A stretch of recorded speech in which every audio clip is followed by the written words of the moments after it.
This is one of the fastest cars in the world. It can go from 0 to 60 miles an hour in 2.2.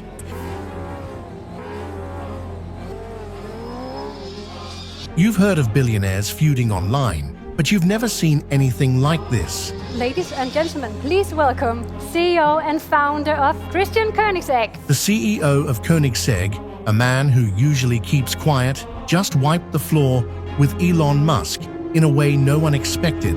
And when the comment reached Musk, he completely lost it.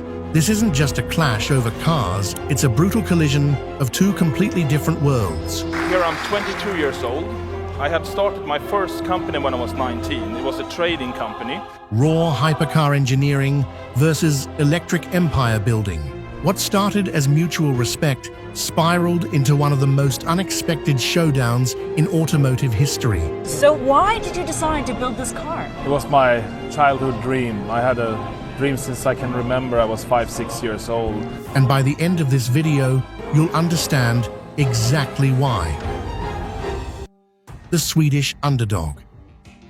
In the world of supercars, most stories start the same way, with old money, luxury brands, and billion-dollar corporations. But Christian von Koenigsegg's story? It's nothing like that. It starts in a tiny town in Sweden, far away from the flashing lights of Ferrari, Lamborghini, or Tesla. No family fortune, no giant investors, just a young man with an obsession and a dream that everyone told him was impossible. Christian von Koenigsegg was only 22 when he decided he was going to build the world's fastest, most advanced car. Here I'm 22 years old. I had started my first company when I was 19. It was a trading company. Not join an existing company, not work for someone else. He wanted to start his own, and not just any car company, one that would challenge the titans of the industry. The odds, zero. The resources, none. But the ambition, off the charts. He poured everything he had into that dream. He sold his belongings, maxed out every loan he could find, and set up a workshop in an abandoned airfield in Ängelholm, Sweden. No celebrity endorsements, no Silicon Valley cash injections. Just him, a small team, and a garage full of sketches, carbon fiber, and engine parts. What he built over the next 2 decades became something the automotive world had never seen. While companies like Ferrari and Bugatti leaned on their heritage and deep pockets, Koenigsegg quietly started rewriting the rulebook. He wasn't interested in tradition, he was interested in physics, speed, and mechanical perfection. His company, Koenigsegg Automotive AB, created cars that seemed impossible on paper. The CC8S, the CCR, the Agera RS, cars that didn't just compete with the giants, but beat them. In 2017, the Agera RS shattered the world's speed record, hitting an average of 277.9 miles per hour, something no one thought a small, independent Swedish company could ever pull off. And while all this was happening, over in California, another man was rising in the automotive world, Elon Musk. But while Musk had Wall Street, investors, and media hype, Christian had something else, an obsession with engineering and a refusal to follow the herd. On paper, they couldn't have been more different. Musk was building electric cars for the masses, trying to change the world. Koenigsegg was building hypercars for the few, trying to perfect it. But what nobody realized back then is that these two very different paths were on a quiet collision course. Because while Christian von Koenigsegg rarely made headlines outside the hypercar bubble, behind the scenes, he was paying attention. He was watching Tesla's rise, the shift toward electric everything, and how the world started ignoring things like weight, balance, and real driver connection, the things he spent his life perfecting. And as the years went on, admiration turned to skepticism. The quiet Swedish underdog, who had once praised the electric pioneer, was starting to question where this was all going. What nobody knew at the time is that this quiet rivalry was building towards something big, something that would leave the automotive world stunned and one of the world's loudest billionaires publicly fuming. But we're not there yet. First, you need to know how two very different visions of the future, one Swedish, one American, slowly, quietly, started to clash. And trust me, it only gets better. Breaking the hypercar rules. If you ask most car makers what defines a hypercar, they'll give you the usual checklist: outrageous horsepower, eye-watering price tag, and a badge that looks good on a billionaire's Instagram. But Christian von Koenigsegg wasn't interested in any of that. He wasn't trying to sell a lifestyle. He was trying to bend the laws of physics. From the start, Koenigsegg's approach to building cars was the opposite of what the industry had been doing for decades. Where others added luxury features and bloated designs, Christian stripped everything down to one thing: performance. Every inch of a Koenigsegg hypercar exists for one reason: to make it faster, lighter, and more advanced than anything else on the planet. The result? Machines like the Agera RS, which didn't just flirt with the speed limit, it obliterated it. In 2017, it became the fastest production car in the world, clocking an average speed of 277.9 miles per hour on a public road. No marketing stunt, no excuses, just brutal mechanical proof that a small Swedish company could out-engineer the biggest names in the game. But it wasn't just about speed. Christian's obsession went deeper. He wasn't satisfied with using off-the-shelf technology or copying what other manufacturers were doing. Instead, he built things no one else dared to try. Take the Regera, for example, a hypercar without a traditional gearbox, something that, in the world of petrolheads, sounded like sacrilege. But Koenigsegg invented an entirely new system called direct drive, blending a twin-turbo V8 with 3 electric motors, giving drivers instant torque without the weight and complexity of a transmission. No one else had done it. No one else even thought to try. Then there was the free valve technology, an internal combustion engine design without camshafts, giving the driver precise control over every valve, every cylinder, at every moment. Again, nobody else was doing it. Why? Because it was too complicated, too risky. But that's exactly what Christian wanted: to build things that were technically impossible, then prove they weren't. While the rest of the automotive world was busy adding cup holders, digital dashboards, and autonomous driving systems, Koenigsegg was in a workshop, sweating over airflow dynamics and lightweight materials. He wasn't trying to make cars easier to drive. He wanted them to be thrilling, dangerous, and mechanical at their core. And it worked. Year after year, Koenigsegg's cars didn't just break records, they made the competition look lazy. The Jesko, the Regera, the Gemera, each one a masterpiece of engineering, built in limited numbers and sold to those who wanted something more than just another fast car. They wanted a machine with a soul. But here's the thing, not everyone agreed with that philosophy. Because while Christian was perfecting the art of analog meets digital hypercars, another movement was brewing halfway around the world. A movement that didn't care about gear ratios, engine acoustics, or driver feel.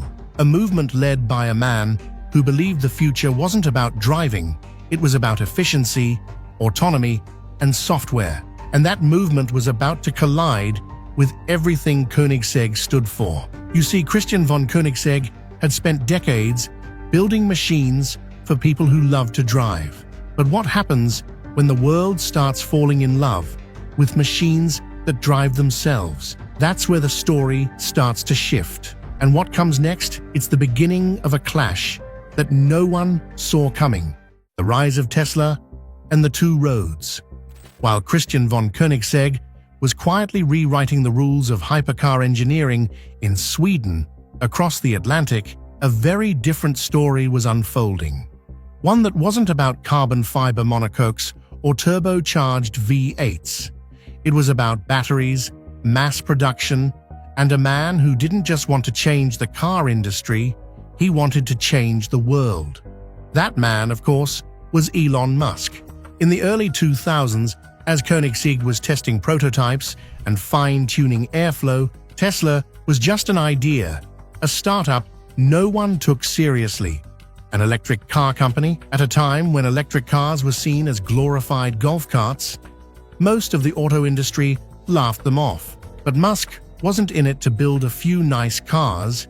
He was building a movement. By 2012, when Tesla launched the Model S, everything changed. It wasn't just a decent electric car. It was fast, sleek, and desirable. The public loved it. The media couldn't get enough of it. And suddenly, the conversation shifted. People weren't talking about Ferrari, Lamborghini, or even Koenigsegg anymore. They were talking about Tesla. The Model S was followed by the Model 3, the Model X, the Model Y. And with each release, Musk's vision became clearer. He wasn't aiming for niche performance. He wanted to make electric mobility the default, to change transportation forever. And the world ate it up. Governments began banning petrol engines. Investors poured billions into electric startups. Headlines everywhere declared, "The future is electric." But while the world was cheering, somewhere in Sweden, Christian von Koenigsegg was watching. And he wasn't cheering, he was calculating. At first, there was no tension, no rivalry. Christian even admitted in interviews that he admired Elon Musk's achievements. After all, it's hard not to respect a man who took on the entire automotive industry and won. Koenigsegg, like Musk, had built his company from nothing. He understood what it took to survive in a business filled with giants. But admiration doesn't always mean agreement. Because while Musk was building a future powered by mass production, data, and algorithms, Koenigsegg was still fighting for something far more analog, the pure, mechanical thrill of driving. Tesla's rise wasn't just disrupting the car market, it was disrupting the entire philosophy Koenigsegg believed in. You see, Christian wasn't interested in cars that could drive themselves. He didn't care about touchscreen dashboards, autopilot systems, or who could fit the biggest battery under the floor. He believed driving was an experience, something you could feel in your hands, in your chest, in the pit of your stomach. And as the years passed, those two roads, one electric, one mechanical, kept diverging. At first, their paths ran parallel. Both men were innovators, both were building impossible machines. But slowly, quietly, the gap between them started to widen. And while the public saw two visionaries, behind the scenes, something else was brewing. Because when two people build their legacies on completely opposite philosophies, it's only a matter of time before those philosophies collide. What no one realized at the time was that the admiration Koenigsegg had once openly shared for Elon Musk wasn't as solid as it seemed. In fact, it was already starting to crack, and soon you'll see exactly when and why that respect began to fade. Praise and distance. A friendship fades. There was a time when Christian von Koenigsegg spoke about Elon Musk the way most people talk about their heroes. In interviews, he didn't hold back. He called Musk's achievements amazing. He said he was a great fan. He even admitted he had bought Tesla shares early, close to the company's IPO, and made what he described as easy money off of them. That's how much he believed in what Elon was doing back then. For a guy like Christian, who spent decades fighting uphill battles without financial backers or tech billionaires in his corner, that praise wasn't cheap. He admired the hustle, he respected the risk, and he understood what it took to build something from nothing because he had lived it too. But admiration in this industry has an expiration date. It started small, barely noticeable. Christian's tone in interviews became a little cooler when Tesla came up. The praise grew shorter, the excitement faded, and every now and then, between the lines, you could hear something else creeping in: skepticism. You see, Koenigsegg had always been about one thing: the connection between man and machine. Every car he built was handcrafted, over-engineered, and deliberately mechanical. It was never about convenience. It was about creating a raw, exhilarating experience, something you could feel through the steering wheel, something that made your heart race. And the more Tesla leaned into the future, self-driving systems, oversized touchscreens, algorithmic driving, the further that future felt from Koenigsegg's world. Christian started speaking publicly about how adding massive batteries to cars wasn't a real solution. He talked about how heavy EVs were becoming, how they sacrificed handling and balance in the name of straight-line speed and range numbers. And while he never mentioned Elon by name, the message was clear. Behind the polite interviews and measured statements, Christian was quietly drawing a line in the sand. It wasn't just about technology anymore. It was about two completely different ideas of what a car should be. For Musk, cars were tools. Efficient, quiet, seamless. For Koenigsegg, cars were experiences. Loud, imperfect, thrilling. And as Tesla's empire grew, Christian watched the industry rush to follow, ditching combustion engines, embracing automation, and chasing range numbers like they were the only thing that mattered. And that, for Koenigsegg, was the problem. The man who once openly admired Elon Musk was now questioning if the entire industry had lost its soul chasing his vision. Industry insiders noticed. Automotive journalists started pointing out the shift. Koenigsegg wasn't name-dropping Tesla anymore. He wasn't buying more stock. He wasn't throwing compliments across the Atlantic. Instead, he was doubling down on what made his cars different. Lighter, louder, more analog. And behind the scenes, the gap between these two men was growing wider by the day. But admiration turning to distance is one thing. What happened next was something else entirely. Because when Christian von Koenigsegg finally spoke his mind, without the filter, without the PR-friendly quotes, it didn't just make headlines. It made Elon Musk furious. But we're not there yet.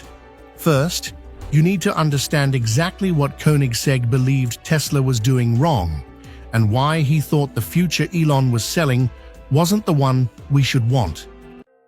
The battery debate: weight versus range. For most people, the Tesla story is a fairy tale. A company that took electric cars from boring science projects to sleek and insanely fast machines. They made going green cool. They made EVs desirable. And they made billions doing it. But for Christian von Koenigsegg, there was something about that story that didn't sit right. As Tesla's popularity exploded, so did the numbers. 0 to 60 in under 2 seconds.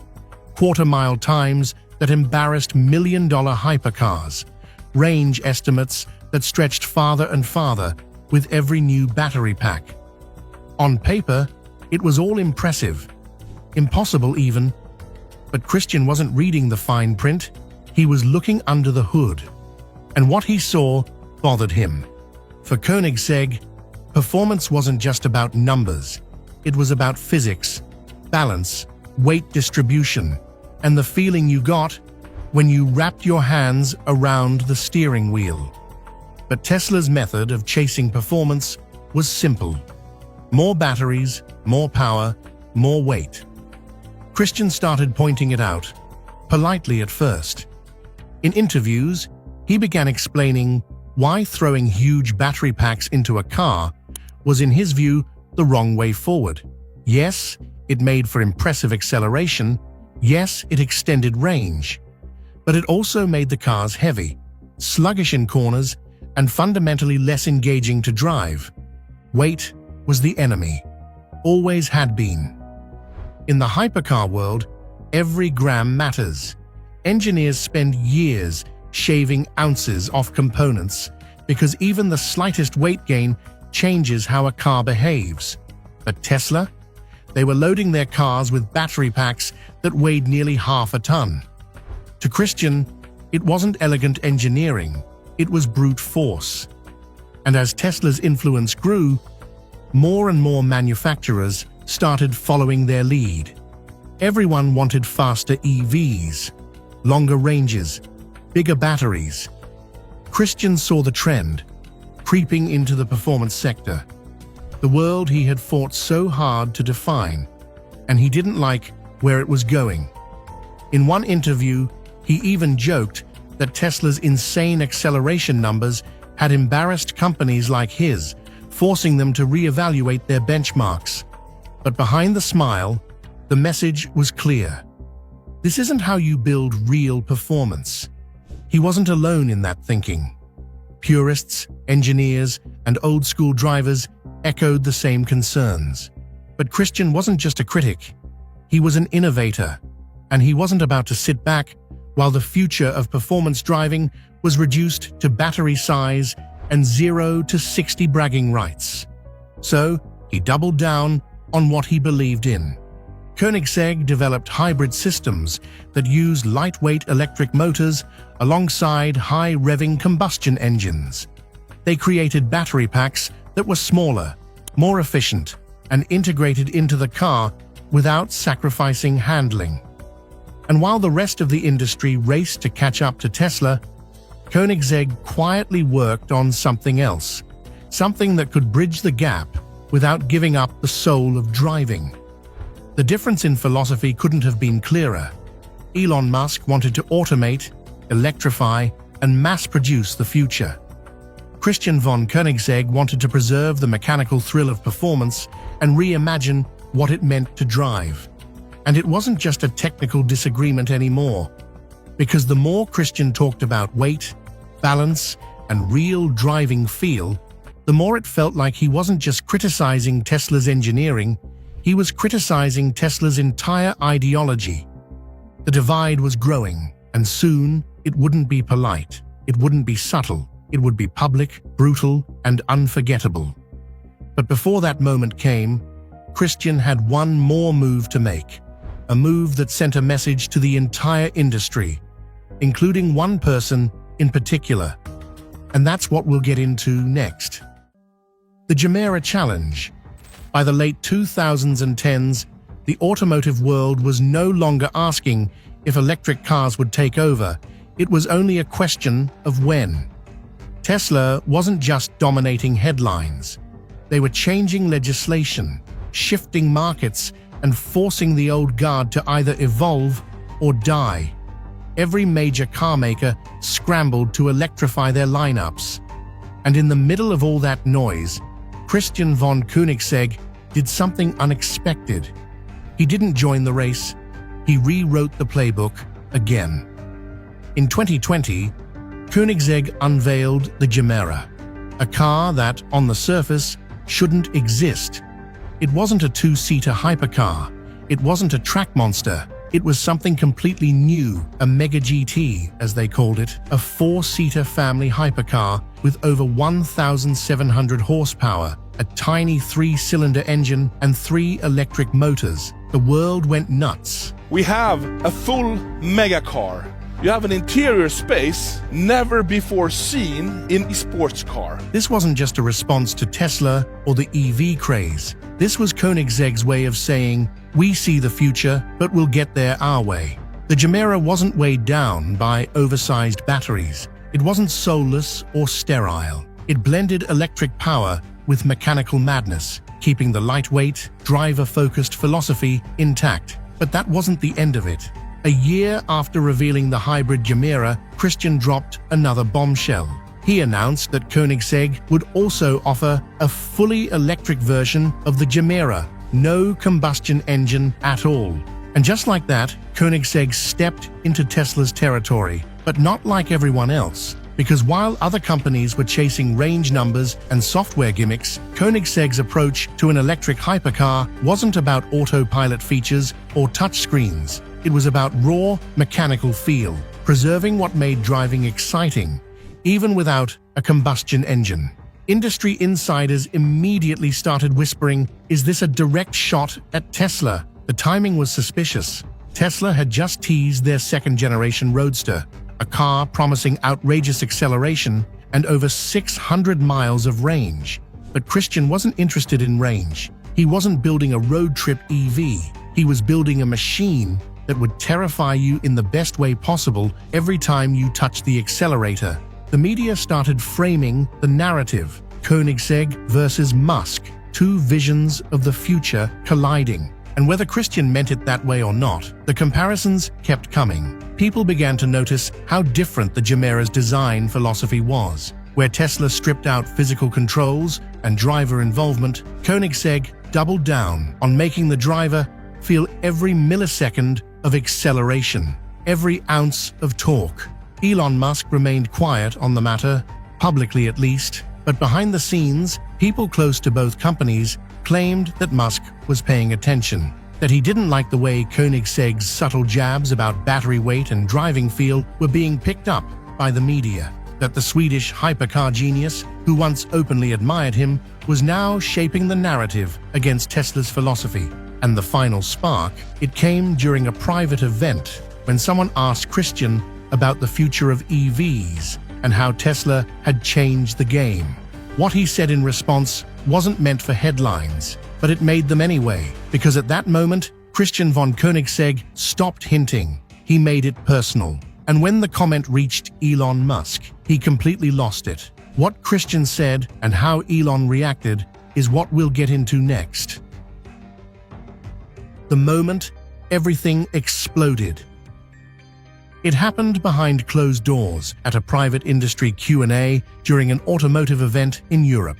Nothing fancy, no cameras, just a handful of executives, engineers, and journalists, all tossing polite questions back and forth, until someone brought up the elephant in the room.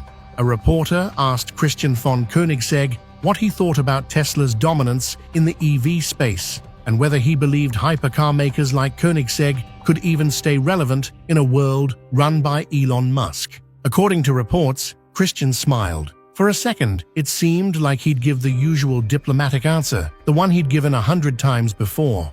But instead, he leaned back, laughed under his breath, and casually dropped a line that would send the entire automotive world into meltdown.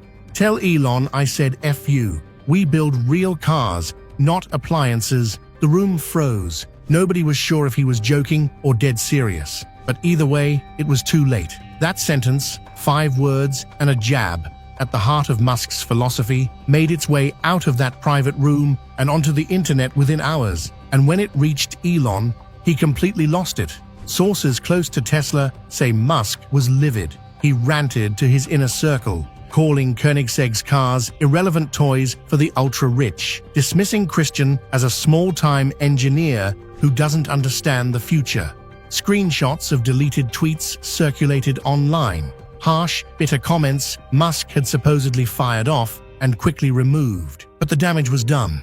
For years, their clash had been quiet. A difference in philosophy, a few technical disagreements, maybe a little coldness in interviews. But now, it was personal. The Koenigsegg CEO, the man who once called himself a fan, had just wiped the floor with Elon Musk in front of the entire industry with 5 words, and Musk completely lost it. And the best part? Christian never issued a follow-up, no apology, no clarification, because, at the end of the day, he wasn't trying to win headlines. He was just telling the truth, exactly the way he saw it.